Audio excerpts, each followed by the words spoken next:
One name voters won't see on their primary ballots this election is Gary Buchanan, who is working to collect more than 8,000 signatures so he can run as an independent in November's general election for the Eastern Congressional District.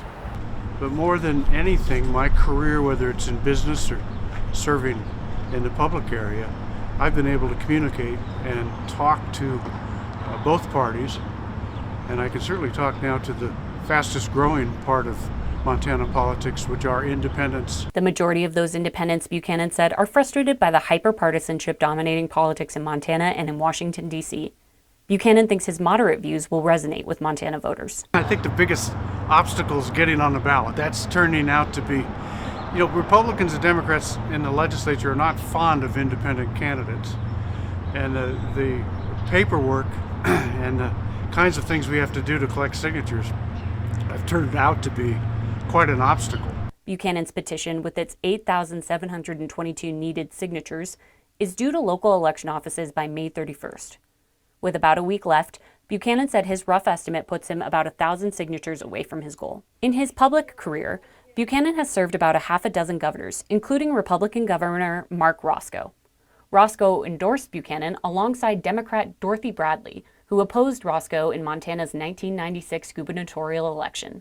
Buchanan hopes to take on Republican Representative Matt Rosendale in November. Buchanan said Rosendale's no vote on a non-binding resolution in support of the people of Ukraine pushed Buchanan to run. Historically, we've had some of the best people ever in international relations. I had the ability to spend time in Tokyo with Mike Mansfield. He was ambassador to Japan, and of course when he ran the United States Senate, things got done. Buchanan was the first director of the Montana Department of Commerce. He led the 1994 reorganization of Montana state government, which created the Montana Department of Environmental Quality. In recent years, he's pushed for more public safety funding and billings and said he believes in funding police. Healthcare is also a major policy concern for Buchanan.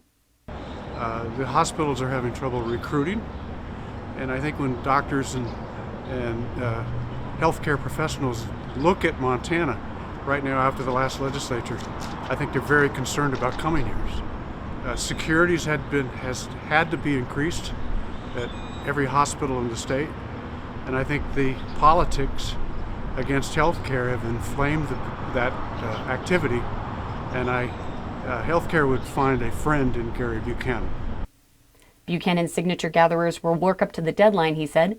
People can find more information about where to sign on to his petition at his website, buchananformontana.com. Stay with MTN News for more coverage of Buchanan's effort to make it on the ballot and all the primary contests ahead of Election Day, June 7th. In Helena, Ashley Nurbovig, MTN News.